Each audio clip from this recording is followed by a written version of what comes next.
Hey everybody, Anime Abraham here and welcome back to another video. Where today we'll be continuing on with the What If I Was in My Hero Academia series. When we last left off the series, the League of Villains attacked the USJ in the UA High School. But now, 3 months have passed since the last part ended, and without any further delays, let's get into it. 3 months have passed since the USJ attack as stated previously. During these 3 months, school life has been drastically altered, such as more security being at UA and more hero training has commenced for us. And during this time as well, I've also been acing all my tests and doing all the homework assignments at the UA High School to the point where Mr. Aizawa notices that I've been doing my homework assignments really fast to the point where he has to check them in order to make sure that they are all correct. And sure enough, I get A's on all my homework assignments and tests that I do, which prompts Mr. Aizawa to challenge me by giving me the rest of the homework for the rest of the year across all my subjects, which I do within almost 3 days' time. And during this 3 month time skip, I have not only finished the first year of My Hero Academia school year, but I've also finished the second year of My Hero Academia school year, which prompts Momo Yayarozu to question my tactics in terms of doing the homework assignments and tests. And I just tell her that it's because of my quirk. Remember how I mentioned that I have all the attributes of a million gorillas? Well, it turns out I also have the smarts of a million gorillas as well. And before you think gorillas are just big animals with huge muscles that destroy everything, no, gorillas are actually quite smart, as the average IQ for a gorilla anyway is about 90, and even some gorillas have learned to master sign language, such as Coco, meaning that I am as smart as a million gorillas, meaning that my IQ is 90 million, which provides me with a huge asset in the classroom as well as hero training. During the 3 month time skip, I have also not forgotten about training my quirk. I've been training my quirk religiously and pushing my quirk to its very limit in terms of all of its attributes, including smarts, speed, strength, as well as agility. And during this time, I've gotten so strong to the point where I can lift a planet's worth of weight without any sort of trouble whatsoever. And I can also run so fast due to me training my quirk speed to the point where I can even appear 2 places at once, which freaks the heck out of the UA classmates. And during this time as well, my IQ has also increased from 90 million all the way up to 880 million. And as for my transformation quirk, I had not forgotten about that quirk either, as I have evolved it and trained it to the point where I can rip off one of my hairs and the hairs can transform into anything that I want to. So realistically, I can transform one of my hairs into Goku and literally train with Goku for as long as I want to, which I also do, and master the Kamehameha. Yes, my friends, I am bringing Dragon Ball into this My Hero Academia what if scenario, but I do not care as it is my what if scenario and I can do whatever I want with it. Anyway, though, thanks to this mastery of the Kamehameha, my friends think I unlocked an all new quirk, to the point where they even start to compare Primate to the power of One for All, in that One for All has the ability to stockpile power and stockpile quirks within itself, and thus evolve the quirk over time. Additionally, though, the relationships I have also increased, as I finally started dating Momo Yayarozu during the 3 month time skip between the USJ attack and the second part of the series.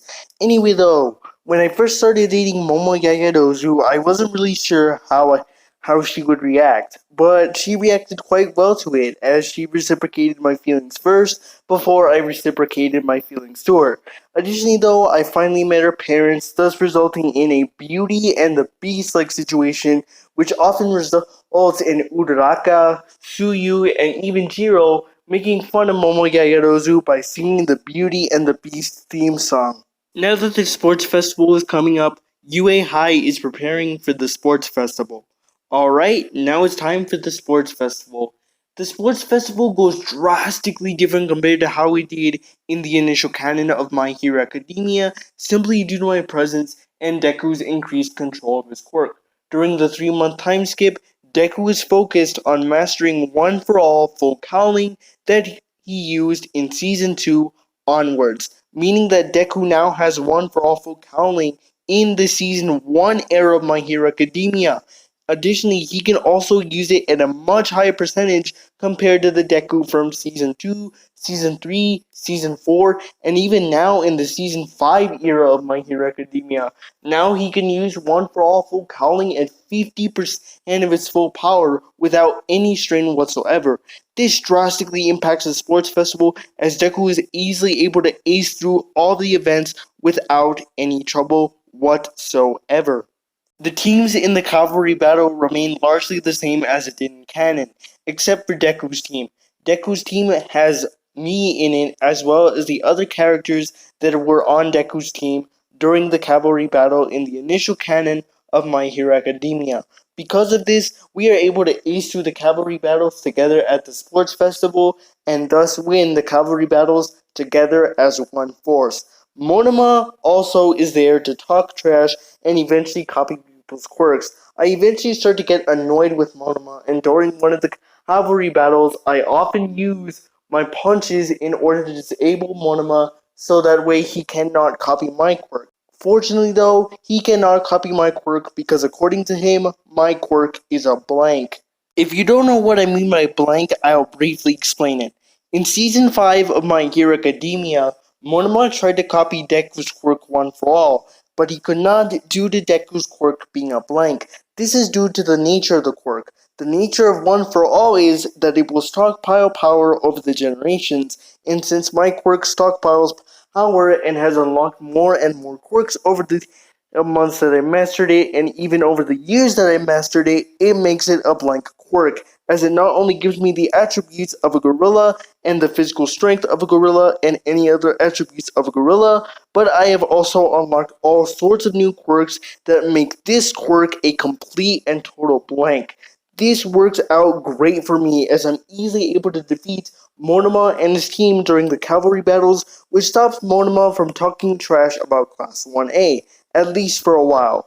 During the other events in the UA Sports Festival, I easily whizzed through all the events at the UA Sports Festival except for the tournament that occurs as the final event of the Sports Festival. Anyway, though, the tournament arc at the sports festival goes drastically different compared to how it did in the initial canon of My Hero Academia, but not in the ways that you would expect. Every single character that fought another character originally in the My Hero Academia canon fights the same characters as the original canon of My Hero Academia, so the tournament participants as well as who's fighting against who do not change, except for one thing and one thing only. Fight between Todoroki and Bakugo. The fight between Todoroki and Bakugo goes drastically different compared to how it did in the initial canon of My Hero Academia. Instead of being a 1v1, instead it turns into a battle royale style fight, with Todoroki, Bakugo, Deku, and I fighting off against each other to see who would finally win the tournament. And like usual, Deku and I are the last ones in the Battle Royale since we are the strongest heroes at Class 1A. Because of this, Bakugo gets angry beyond belief and has to be tied down, similarly to the initial canon of My Hero Academia. But me and Deku put on an intense show for all the watchers of the sports festival going on, and because of this, the sports festival winner is declared a tie with me and Deku easily winning the sports festival in a tied match, meaning that the final match of the sports festival is classed as a draw, meaning that me and Deku win the sports festival. Because the sports festival is already over and done, UA High is focused on bringing internships to the hero course. Every character in the My Hero Academia class of 1A gets the internships that they did in the initial canon of My Hero Academia, including Deku getting Gran Torino. The reason why he still gets Gran Torino is because he wants to master One for All for Howl even further than what he already has, as 50% of One for All Full Howling's power is not enough power for him. He wants to evolve the quirk and make the quirk entirely his own. Additionally, with 50% of One for All Full Howling's power, he doesn't feel that he's strong enough in order to tangle with the new threads that are popping up every now and again. So he decides to go with Gran Torino in order to master One for All Full Cowl even further. While I, on the other hand, focus on the agency that focuses on animal-based quirks. Not only that, but they also have a superhero team that functions very similarly to the Justice League, in that every hero has an animal-based quirk. With that, I choose to sign up with this agency and my internship begins. While I'm at the internships, I am introduced to the Jungle League. The Jungle League is very similar to the Justice League as stated previously, except all the heroes have animal-based quirks rather than focusing on the heroes of DC Comics. Before I introduce to you these heroes fully, let me give you a rundown of their powers. The strongest member has the quirk Rhino in that he gains the physical attributes and physical strength of a rhino.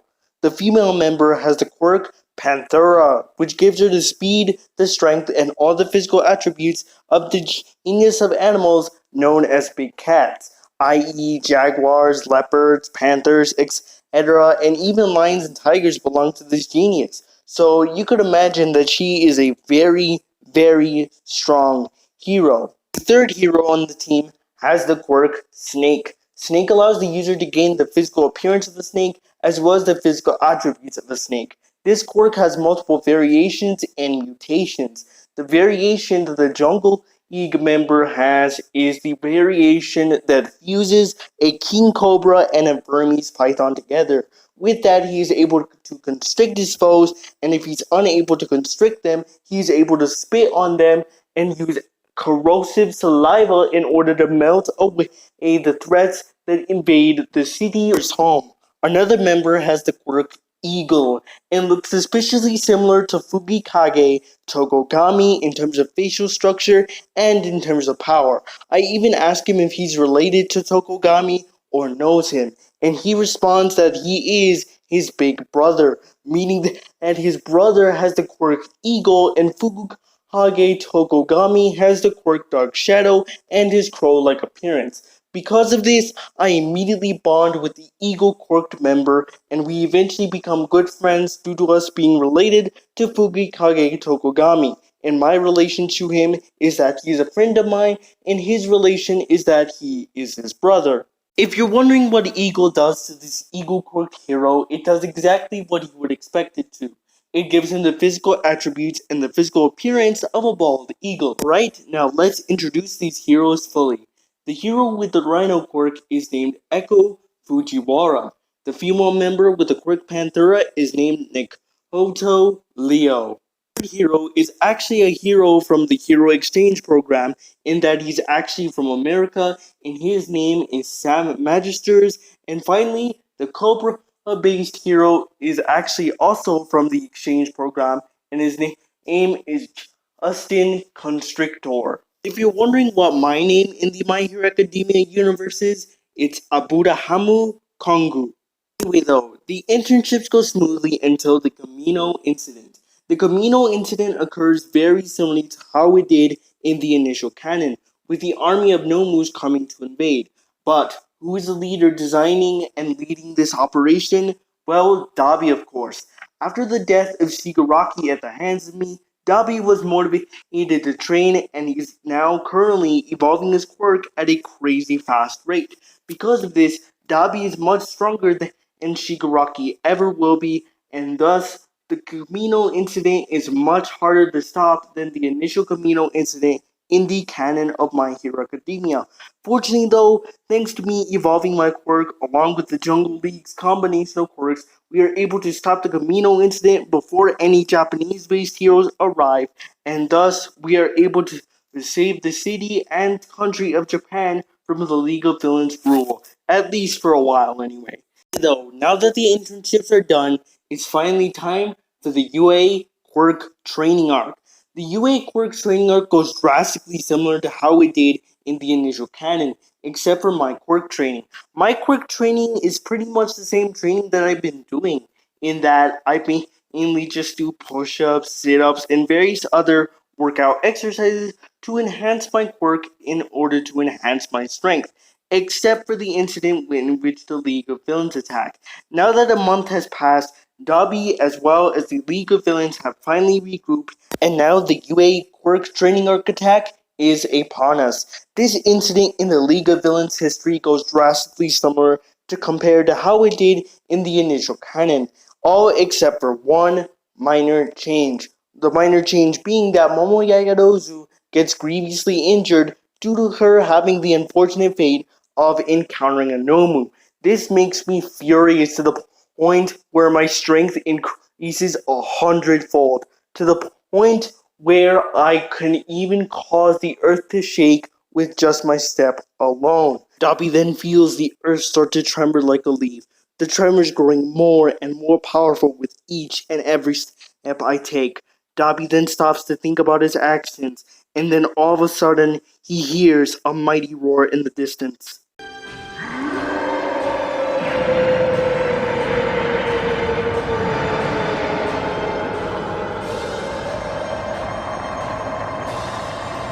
Mountains start to crumble in the forest that Class 1A is in. Class 1A shivers in their boots as they bear witness to the mighty power of the quirk primate and the mighty power of the hero, Abuda Hamukongu, in his angriest. With one full-bore punch, I instantly knock out Dobby and knock out the rest of League of Villains, thanks to the punch creating a shockwave that sends the rest of the League of Villain members flying throughout the entirety of the forest. But I am not yet done, as I grab a mountain range, lift it, and then smash their lifeless bodies with it like a hammer to a nail. I then run to Momo Yayarozu's body, and then transform one of my hairs into Dende, the Namekian from Dragon Ball Z, that has the ability to heal people, and is now the current guardian of Earth in the Dragon Ball Super timeline, in order for her to be healed from all of her injuries caused by the Nomu attack. With their injuries being healed, injuries are at a complete minor thanks to my intervention in healing the rest of Class 1A along with Momo Yayarozu. With this in mind, we can put the UA training arc attack behind us. And with that, that's gonna end part 2 of the What If I Was in My Hero Academia series. If you guys like this series, then please show your support by liking, commenting, and subscribing on this video, as it really helps me out a lot, as it tells the YouTube algorithm that I exist. So if you guys like this video, then please remember to like, comment, subscribe, and share this video with a friend. And remember guys that the Anime Abraham Army loves you and will always love you. See you all tomorrow, catch you guys down the road, and see you guys later in the next My Hero Academia scenario that I make, or any other what if scenarios that I make. Peace out, see you guys later, and I'll catch you down the road, and see you guys later.